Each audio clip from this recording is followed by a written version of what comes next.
राम राम जी, सभी भाई बहनों को राम राम। मैं हूं बाबा रामदास और आप देख रहे हैं स्लो जिंदगी और बाबा की खरी खोटी। आज मेरे साथ वरिष्ठ पत्रकार बड़े भाई ओमकार चौधरी जी जुड़ गए हैं। भाई साहब प्रणाम। नमस्कार। भाई साहब, बंगाल में पिछले साल एक उन्मादी भीड़ ने एक बाप और बेटे, पिता पुत्र की उनके घर से निकाल के बड़ी निर्मम नृशंस हत्या कर दी थी। हरगोविंद दास और चंदन दास। पिता की उम्र थी कोई 70-75 वर्ष और बेटे की उम्र थी लगभग 40 वर्ष। लोगों को दोषी पाया है। अभी तक की जो न्यूज है उसमें शायद आजीवन कारावास की सजा हुई है। जबकि जब ये केस हुआ था तो ममता बनर्जी ने इस केस को भी हशप करने की कोशिश की थी, इसको, और बड़ा इसके लिए भी हिंदुओं को ही दोषी ठहराया गया था। और तो इस पे आपका जरा एक ओपनिंग रिमार्क आ जाए, इस पे आगे चर्चा करते हैं सर जी। देखिए, ये दोनों पिता पुत्र मूर्तिकार थे जी और मुर्शिदाबाद में जब वक्फ के खिलाफ, वक्फ संशोधन बिल के खिलाफ उन्मादी भीड़ ने करीब 100 घरों को जलाया था और वहां से हिंदुओं को पलायन के लिए मजबूर किया था, जिसके बाद वो लोग मालदा में एक जगह जाकर के एक एक क्या 2 स्कूल परिसरों में जाकर के उन्होंने शरण ली थी और वहां पर वो काफी समय तक रहने के लिए अभिशप्त किए गए थे। उनकी पूरी प्रॉपर्टी को बर्बाद कर दिया गया था, उनके घरों को जलाया गया था। उससे पहले उन घरों पर निशान-विशान भी लगाए गए थे। और ये पिता-पुत्र दोनों जो मूर्तियाँ बनाते थे दुर्गा माता की और दूसरी देवियों की और दूसरी, इनको दोनों को लक्ष्य करके इनको काटा गया था, बर्बरता के साथ काट दिया गया था। आज भी गूगल पर अगर सर्च करेंगे तो इनकी वो कटी-फिटी लाशें जो हैं आपको मिल जाएँगी। केवल इसलिए कि ये हिंदू थे, उनको इसलिए काटा गया था, काट डाला गया था। मामला चाहे वक्फ का हो, मामला चाहे दूसरा हो, हमेशा निशाने पर हिंदू आते रहे हैं, खास तौर से जहां वो माइनॉरिटी में हो जाते हैं और मुस्लिम मेजॉरिटी में हो जाते हैं, वहां ये तांडव देखने को मिलता ही है। बाबा जी, हम केवल मुर्शिदाबाद की इस घटना की बात क्या करें, पालघर में क्या हुआ था? आज हम बांग्लादेश की पुलिस को कोस रहे हैं यहाँ बैठ कर के कि उन्होंने दीपू चंद्र दास को उठा करके भीड़ को सौंप दिया। पालघर में क्या हुआ था जब उद्धव ठाकरे मुख्यमंत्री थे? उन 2 साधुओं को और उनके ड्राइवर को पुलिस ने ही तो अपनी कस्टडी में, जहां वो बैठे हुए थे और सुरक्षित महसूस कर रहे थे, उस उन्मादी भीड़ के हवाले कर दिया था और उनकी पीट-पीट करके हत्या कर डाली गई थी। आज भी तमिलनाडु में क्या हो रहा है? हाई कोर्ट के आदेश के बावजूद जो पवित्र दीप है उसको पहाड़ी पर नहीं जलाने दिया जा रहा है।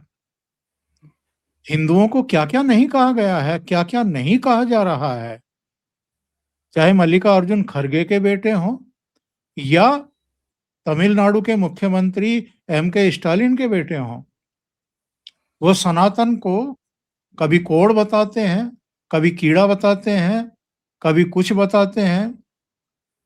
हमारे देश के भीतर ही जो मेजॉरिटी है, ये कहा जा रहा है ना, संघ प्रमुख ने भी कहा है कि बांग्लादेश में इसलिए ज़्यादा कुछ नहीं हो सकता है कि वो माइनॉरिटी में है, अल्पसंख्यक हैं। यहाँ तो हिंदू मेजॉरिटी में हैं, 80% 85% हिंदू हैं। इसके बावजूद यहाँ नेशनल पार्टी, जिसको कहा जाता है कांग्रेस, और क्षेत्रीय दल, उनका कुल रवैया क्या है? हमारे आराध्यों के प्रति, हमारे आस्था प्रतीकों के प्रति, जिनको हम प्रभु कहते हैं, गांव गांव आप किसी भी गली में निकल जाइए, सब एक दूसरे को राम राम करते हैं। उन राम जी का जब भव्य और दिव्य मंदिर बना, सदियों के इंतजार के बाद, तो कुछ पॉलिटिकल पार्टियां और उनकी लीडरशिप क्या बिहेव कर रही हैं, जैसे बहुत बड़ा अपराध कर दिया गया हो। और वहां तक गए गए तक नहीं वो लोग। पूजा पाठ करना तो छोड़ दीजिए, उनके दरवाजे पर जाकर के वो देश के लिए प्रार्थना करें, देश के लिए छोड़ दीजिए, अपनी पार्टी के लिए प्रार्थना करें, सुख समृद्धि के लिए, शांति के लिए प्रार्थना करें। कोई एक दिखाई दिया हो?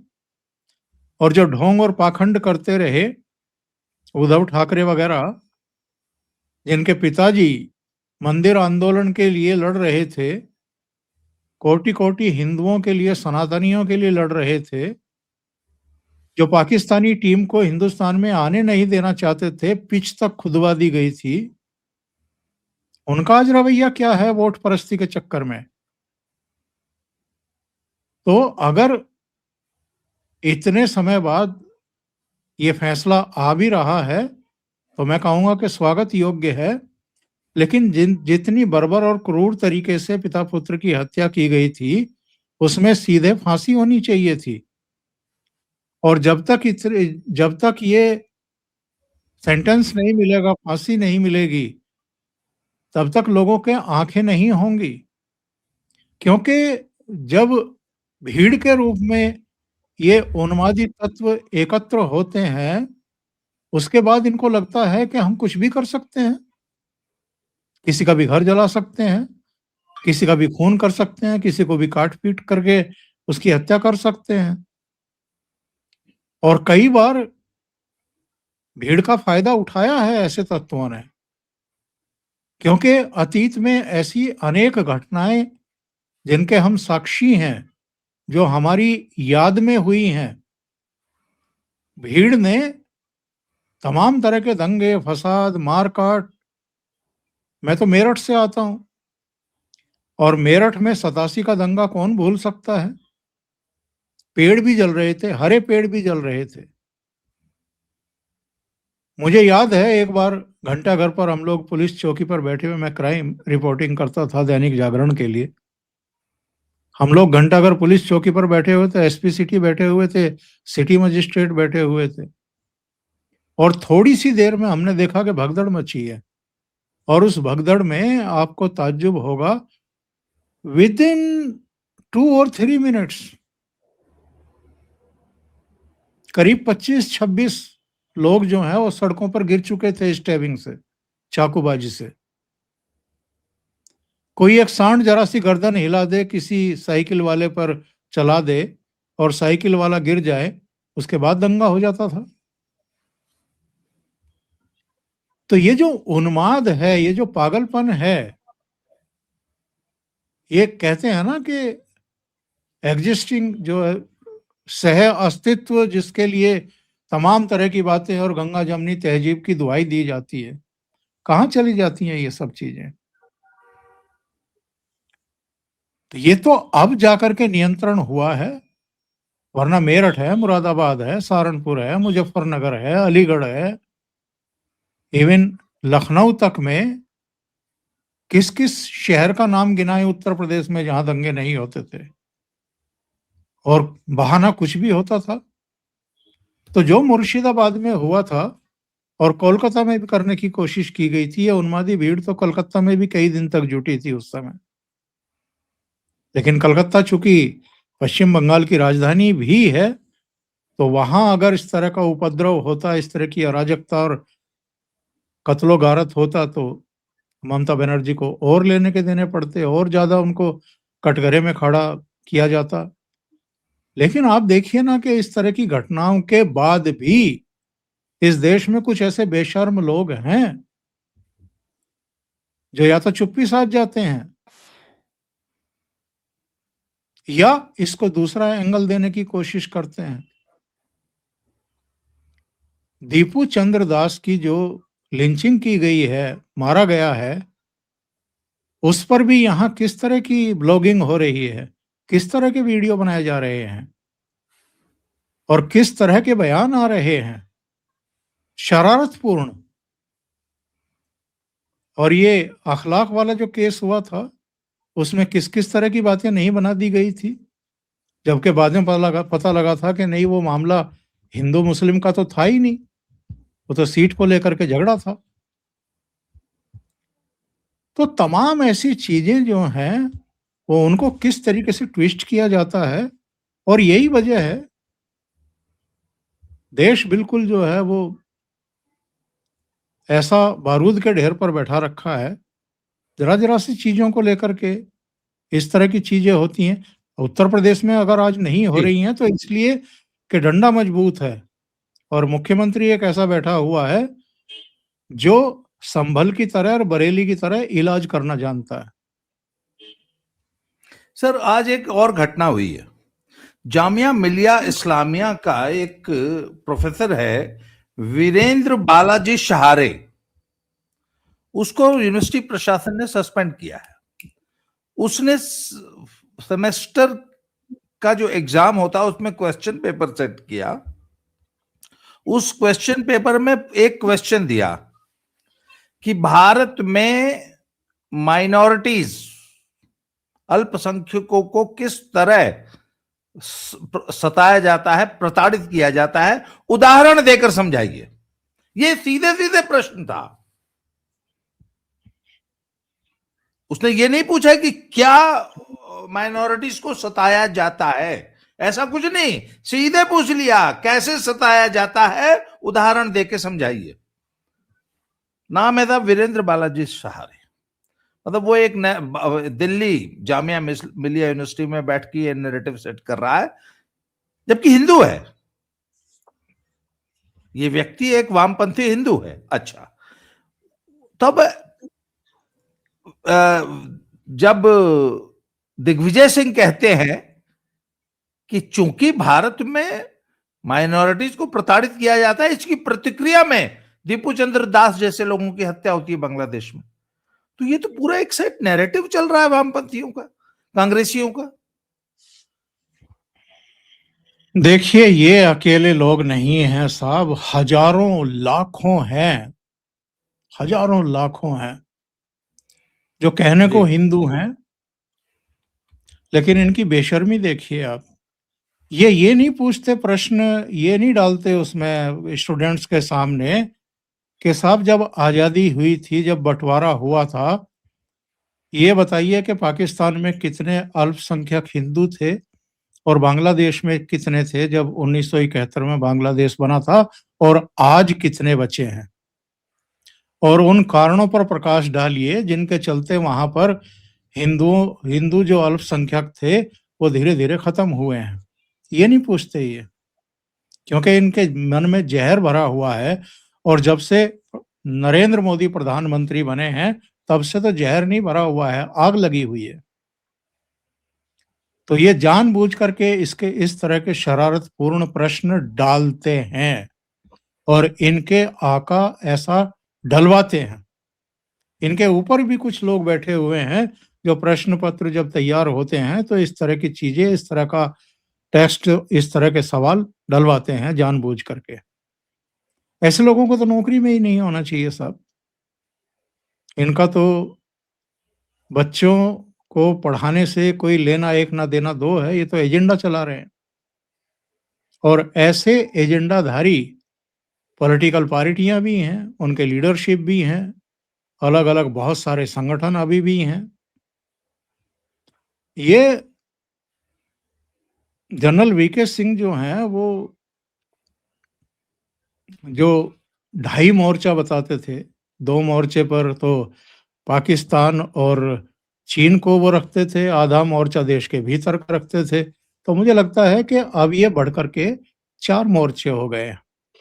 3 मोर्चे तो हो गए हैं, पाकिस्तान, चीन और बांग्लादेश, और एक पूरा मोर्चा आपके देश के भीतर भी है, वो आधा नहीं है। तो 4 मोर्चों पर आपको लड़ना है, आपकी सरकार को भी लड़ना है। और इस तरह के तत्वों को बाबा जी आप 1 दिन, 2 दिन, 10 दिन या 2-4 महीने या 2-4 साल में खत्म नहीं कर सकते। समय लगेगा और पीढ़ियां लगेंगी, आपकी पीढ़ियां जाएंगी। और मुझे नहीं लगता कि ये पीढ़ियों के बाद भी खत्म होगी। ये जो नस्ल है ना, जिसकी रगों में कुछ और ही दौड़ रहा है, जिसको पॉलिटिक्स ही करनी है। एक बड़ा अच्छा सुझाव बहुत दिन पहले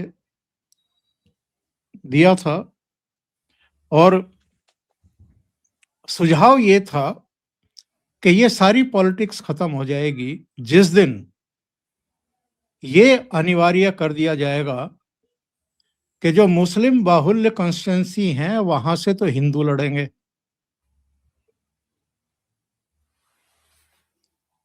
और जो हिंदू बाहुल्य कॉन्स्टिट्यूंसी हैं वहां से मुसलमान लड़ें। पूरे देश में नहीं, अनुपात ले लीजिए बस, हर प्रदेश में, कि इतने प्रतिशत मुस्लिम हैं यहाँ पर और इतने प्रतिशत हिंदू हैं। उसी अनुपात में प्रत्याशी तय हो जाए कि मुसलमानों के तो इतने प्रत्याशी लड़ेंगे इस प्रदेश में और हिंदुओं के इतने लड़ेंगे। उसके बाद देखना आप ये कैसे पूरी पॉलिटिक्स बदलती है। जिनको मुसलमान क्षेत्रों में लड़ना है, बाहुल्य क्षेत्रों में लड़ना है, वहां हिंदू, और जिनको हिंदू इलाकों से सीट निकालनी है वहां पर मुसलमान। कैसे बिछते हैं ये सारी जितनी भी ये रंगबाजी है ना, ये चुनाव दर चुनाव जिस तरीके से समाज को तनावग्रस्त किया जाता है, सुलगाया जाता है, दंगे फसाद कराए जाते हैं, ये सारे खत्म हो जाए। लेकिन ये भी नहीं करेंगी पॉलिटिकल पार्टियां, क्योंकि कानून जी तो उन्हीं को बनाना है। तो इनको जो सुहाता है, जो इनको सपोर्ट करती हैं चीजें, नीतियां, ये तो वैसी ही नीतियां बनाएंगे। बहुत तो आज निराशाजनक वातावरण है। जी आज एक और घटना हुई है सर। मुनव्वर राणा, मरहूम शायर मुनव्वर राणा की बेटी है सुमैया राणा, और राष्ट्रीय प्रवक्ता हैं समाजवादी पार्टी के। वो आज बड़ा रोते कलपते हुए, आंसू टसुए बहा रही थी, अपने अब्बू को भी याद कर रही थी कि हाय, योगी जी की सरकार मेरे ऊपर अत्याचार कर रही है। मामला यह है कि इन्होंने, जब नीतीश बाबू ने उस डॉक्टर का हिजाब जो है नीचे सरका दिया कि मैं किसको अपॉइंटमेंट लेटर दे रहा हूं, मुझे पता तो लगना चाहिए, तो इन्होंने बहुत हाय तौबा मचाई सर। बहुत, मतलब इस्लाम खतरे में आ गया था। तो इन्होंने तब कहा था कि इन्होंने नीतीश बाबू के खिलाफ, संजय निषाद के खिलाफ, अब योगी जी के खिलाफ, और अब विधानसभा घेरने का प्लान बना दिया। तो आम तौर पे ये बड़ी कॉमन सी बात है सर। आपको याद होगा अप्रैल में भी जब ये वक्फ बोर्ड के खिलाफ आंदोलन चलाने की बात कर रहे थे, तब भी पुलिस क्या करती है कि ऐसे लोगों को बाउंड कर देती है। 5 लाख के निजी मुचलके पे 5 लाख का श्योरिटी बाउंड, और 2 श्योरिटीज के साथ कि अगर आप किसी ऐसी उपद्रवकारी एक्टिविटी में शामिल होते हैं जिससे शांति भंग होगी, तो 5 लाख का आप बाउंड दीजिए। इससे क्या होता है कि आदमी थोड़ा, 107-17 में वो कार्रवाई होती है। हाँ, अब वो नई जो धारा है शायद वो हो गई है 126-35 बीएनएस की। हाँ, वो हो गई होगी, 135 चेंज हो जी, गई होगी। 107-16 जो है अब 100, तो उसमें पर वो ऐसा वितंडा मचाया जा रहा है उसको लेके कि जैसे सुमैया राणा को जबरदस्ती पकड़ के उनकी जेब से 5 लाख और उनके 2 श्योरिटी बॉन्ड से 10 लाख 15 लाख रुपए निकाल के ले गए योगी जी।